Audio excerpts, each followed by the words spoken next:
Boa noite a todos meus queridos inscritos do YouTube e todos aqueles que acompanham eu no meu canal. Seja nas redes sociais, TikTok, Kawaii, Instagram, Facebook e demais redes sociais que me acompanham. Mas principalmente o pessoal do YouTube que tem me prestigiado bastante. Hoje eu vou falar a respeito da história da Todeskine. Não desta gaita, que esta gaita tem uma história especial. Essa história vocês vão saber, porque eu vou contar essa história desta gaita aqui, mas vai ser numa outra aula, numa outra oportunidade de uma prosa, como diz o gaúcho, né? Numa prosa descontraída, nós vamos contar a história dela. Mas nós hoje vamos falar da história da Todeskine. Como que surgiu essa gaita Todeskine e por que ela não existe mais, né? São exemplar muito raro, como essa minha aqui, um exemplar de 1951, muito rara, que foi do meu avô, né? E que está aqui, perfeita, bonitinha, bem zelada, né? Bem caprichada, né? Tá aqui, a minha amiga de sempre, para levar animação, alegria, né, e conforto para os nossos simpatizantes, para nossa audiência no YouTube. Bom, a Todeskine, ela começa como um homem empreendedor. Quando você fala de um empreendimento, você fala de um homem que imaginou na sua juventude, quando ainda era guri, né, ter uma fábrica de gaita. Nós estamos falando de Luiz Mateus Todeskine. Está aqui gravado o nome dele em todos os instrumentos Todeskine que foi fabricado na América Latina, né? Então, gente, o Luiz Mateus Todeskine, ele nasceu em 15 de setembro de 1906. E ele, desde guri, acompanhava Túlio Veronese, que era o fundador de um outro instrumento, acordeão, por exemplo, de uma fábrica de acordeão da Veronese, né? Então ele, junto com o Túlio, ele viu ali na cidade de Veranópolis, onde ele nasceu, né? Cidade de Chave, né? Um distrito de Chave na época, hoje Veranópolis, Rio Grande do Sul. Então, nascido tudo ali naquele grupo, daquela comunidade italiana, ali os Veronese, os Todeskine, as famílias por ali, reunido, e um outro companheiro deles, chamado Vicenzo, que também foi para a Argentina e lá também abriu uma fábrica de gaita. Eram pessoas que tinham parentes, assim, amigos, que tinham aquela vocação de construir instrumento para levar alegria ao povo do mundo todo, né? E assim eles fabricavam as acordeões que trouxeram essa técnica da Itália. Então, Luiz Mateus Todeskine, logo que era guri, ele acompanhava, né, ao concerto de oficina do seu Sansini, ali, que era um dos que fabricava a gaita de forma artesanal e que consertava também, tinha um concerto.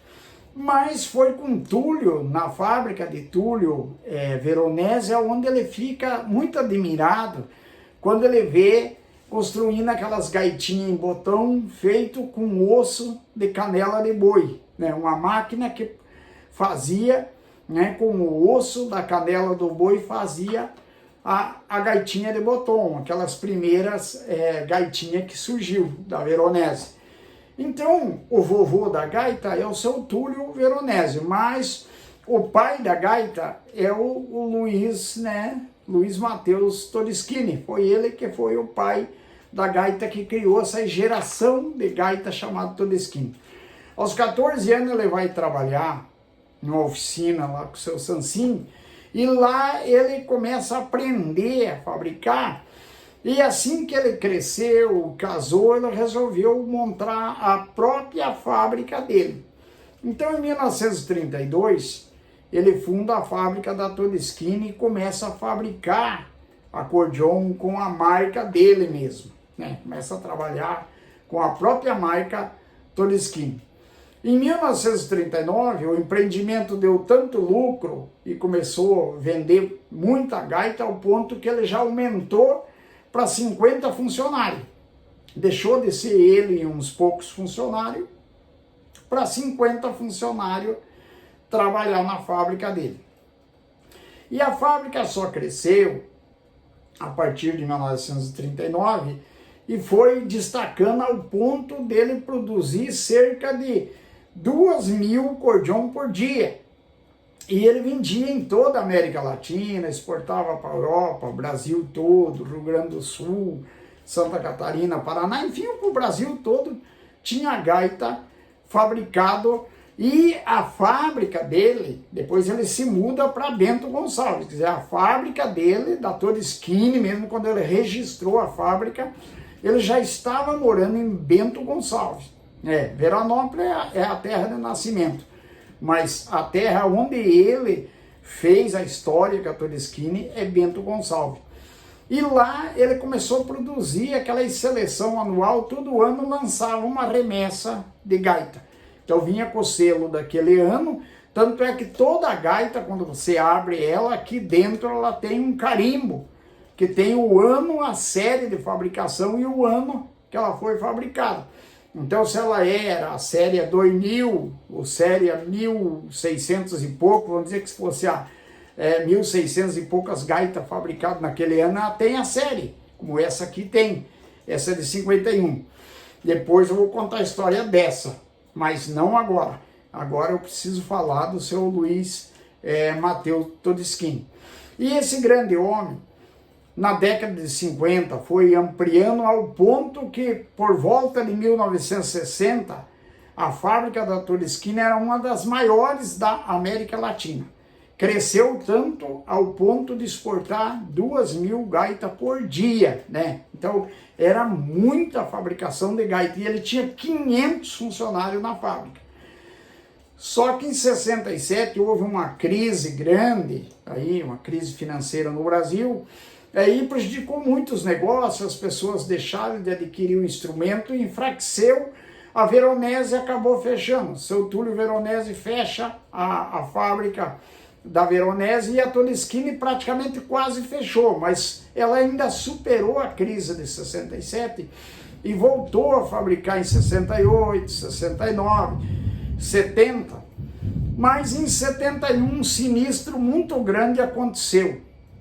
E diga-se de passagem, 13 de agosto, 13 de agosto de 1971, um incêndio queimou mais de 2.000 acordeon que estavam prontos na fábrica dele. Agora você veja bem, a acordeon é feito de madeira, aço e essas coisas, né? Mas tudo são, digamos, materiais de fácil incendiário, né? Material, trabalha com madeira seca, fácil de pegar fogo. Então, incendiou a fábrica dele e eles, depois desse incêndio que teve na fábrica, o seu Luiz teve uma dificuldade financeira muito grande para manter a fábrica da Todeschini. Então ele faz uma liquidação dela em 73, né? Superou um ano e pouco, 2 anos. Ele faz uma liquidação das gaitas, vendeu tudo e fechou a fábrica, partiu com a fábrica de móvel, parte da família partiu para outras questões, como tem até o macarrão Todeschini hoje, que também faz parte dessa família, né, Todeschini, mas o seu Luiz Mateus Todeschini, aquele guri que gostava de gaita e que tinha uma paixão pela gaita e que conseguiu fazer da Todeschini, gravar o nome dele inclusive aqui em todas as milhares de gaita que tem por esse Brasil afora e que são muito pouco exemplar, porque de 1971 para cá não se fabrica nenhuma mais. Todas as séries fabricadas até julho de 1971 ainda existem. Ou quem sabe no começo de agosto, mas as que já estavam naquele depósito, que não tinha sido vendido, mandado para as casas de venda, queimou tudo. Então ali houve um prejuízo grande e o grande empreendimento do seu Luiz Todeschini terminou ali. Seu Luiz Todeschini viveu ainda muito mais anos, né? e por volta do ano 2000 aí veio a falecer, velho, farto de dias, né?